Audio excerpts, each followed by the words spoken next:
Les débats et les grandes nouveautés qui agitent notre continent, tout de suite dans Européens.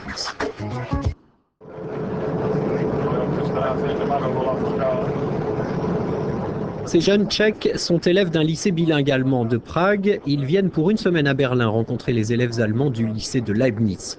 Les adolescents vont suivre ensemble un cours intensif sur le futur et l'identité commune européenne, organisé par le Réseau européen pour l'éducation et la formation.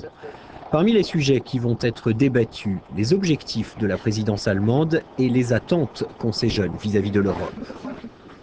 Mais avant que le cours ne commence, nous leur avons demandé quelles devraient être, selon eux, les priorités de l'agenda allemand.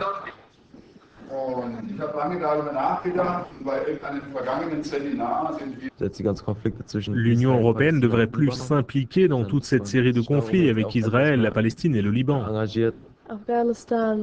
Oui, c'est clair, par tous les moyens. Au sujet de l'Afghanistan, du Proche-Orient, de toutes ces régions, il devrait y avoir plus d'action et moins de mots. Considérant les différences entre la République tchèque et l'Allemagne, je voudrais voir plus de protection de l'environnement dans l'agenda européen. Nous devons établir comme priorité le réchauffement climatique, parce que c'est notre futur. Je ne veux pas me retrouver sans réponse le jour où mes enfants me demanderont pourquoi je n'ai rien fait contre ce phénomène. Les échanges de points de vue culturels et religieux devraient être une priorité pour l'Europe. Les différentes religions devraient s'asseoir et parler ensemble. La Turquie et tous les problèmes qui s'y rapportent doivent être traités en priorité. D'une manière générale, les prochains élargissements de l'Union devraient être le thème européen principal. Dans la pièce à côté, Eckhard Strattenschulte, le directeur de ce programme d'éducation européenne. Alors que nos élèves de Prague et de Berlin débattent de l'agenda allemand, de l'identité et du futur de l'Union européenne, lui s'apprête à se rendre au ministère des Affaires étrangères où il tient le rôle de Monsieur Constitution européenne. Ses conseils avisés et ses points de vue indépendants sont généralement appréciés des diplomates allemands. L'Union européenne doit aiguiser son profil social. Quand les citoyens réaliseront que l'Europe, dans ce contexte de mondialisation, n'est pas une menace mais une protection, alors bien sûr, il sera possible d'obtenir du soutien pour la Constitution européenne. Quel doit être notre grand projet pour le XXIe siècle? Il doit y avoir une garantie de sécurité sociale pour les Européens. Quand cela sera clair, alors les questions constitutionnelles se résoudront automatiquement. Le scénario le plus réaliste est de faire passer la Constitution européenne étape par étape. En mars, les chefs d'État et de gouvernement des 27 devraient adopter une déclaration de Berlin sur les objectifs et les valeurs de l'Union. L'Allemagne en reste persuadée, l'Union a clairement besoin d'un document de base sur ses structures et ses mécanismes. Notre jeune groupe se retrouve devant le Bundestag, le Parlement allemand. À l'intérieur, les députés écoutent une déclaration du gouvernement sur l'Europe. Angela Merkel s'est engagée à relancer le processus constitutionnel européen. L'Allemagne voit toujours le traité constitutionnel signé et ratifié par une majorité d'États membres comme la meilleure base possible. Je vais être très clair. À mon avis, ce serait une erreur historique si nous n'étions pas capables de traiter les points essentiels de ce traité constitutionnel de façon à obtenir un résultat avant les prochaines élections européennes.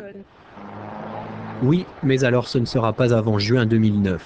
Ces derniers temps, le ministère allemand des Affaires étrangères a plutôt des airs de ministère de la construction européenne. Mais les diplomates allemands veulent laisser passer les élections en France avant de présenter une feuille de route. Tout repose en fait sur un bon timing, c'est ce que pense aussi Pavlina de Prague.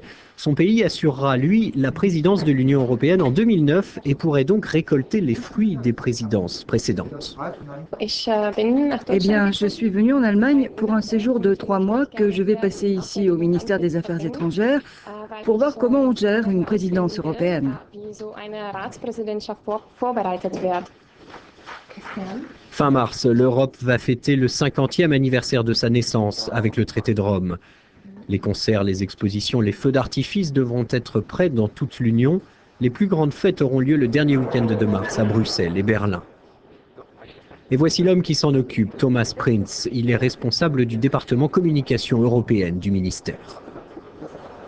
Nous avons réalisé que les vieilles explications de la raison d'être de l'Europe, paix et prospérité, ne marchent plus pour convaincre les jeunes d'aujourd'hui. Les référendums en France et aux Pays-Bas l'ont prouvé. Nous voulons montrer que pour réussir dans beaucoup de domaines, il faut absolument travailler ensemble, par exemple dans le domaine de la protection de l'environnement. Justement, nous avons rencontré au Conseil allemand sur le changement climatique le conseiller d'Angela Merkel sur ces questions pour la présidence de l'Union européenne. L'Allemagne doit insuffler un rythme européen. Tout d'abord, l'Allemagne doit organiser une révolution dans le domaine de l'utilisation de l'énergie. De plus, les émissions mondiales de gaz à effet de serre devront être réduites de moitié avant 2050. Nous en saurons plus sur le combat de l'Union contre le réchauffement climatique en nous rendant à l'université de Humboldt à Berlin. La présidence allemande va chercher à trouver une position européenne commune pour la période post-2012. Autre nécessité, économiser l'énergie pour l'avenir. Et c'est tout son itinéraire fourniture, transit, consommation qui doit être envisagé. Le Conseil européen de mars devrait adopter à cet égard un ambitieux plan pour l'énergie. Claudia Kempfert est spécialiste de l'énergie et conseillère du gouvernement sur ces questions. L'Allemagne, pendant sa présidence, doit faire plus pour la sécurité énergétique. Il faut convaincre plusieurs États membres de plus utiliser leurs propres ressources, notamment renouvelables. Il faut que les synergies techniques soient améliorées. L'échange d'énergie entre les pays doit augmenter. Mais tout d'abord, la présidence allemande doit avoir un dialogue intelligent avec la Russie, qui est notre plus gros partenaire pour l'énergie. Séance photo devant la chancellerie où Angela Merkel prépare une nouvelle initiative européenne sur le Proche-Orient. Le quartet diplomatique États-Unis, Russie, ONU, Union européenne doit bientôt être relancé. Le Conseil allemand pour les affaires étrangères est une autre source d'inspiration pour le gouvernement.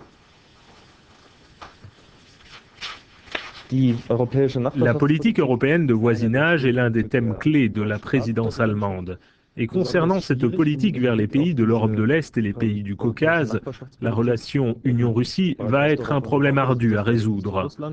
La Russie considère cette région comme sa sphère d'influence. L'Union serait bien avisée de prendre en compte ce facteur de puissance politique. Il est tout simplement impossible de traiter avec ces pays en restant aveugle aux intérêts russes.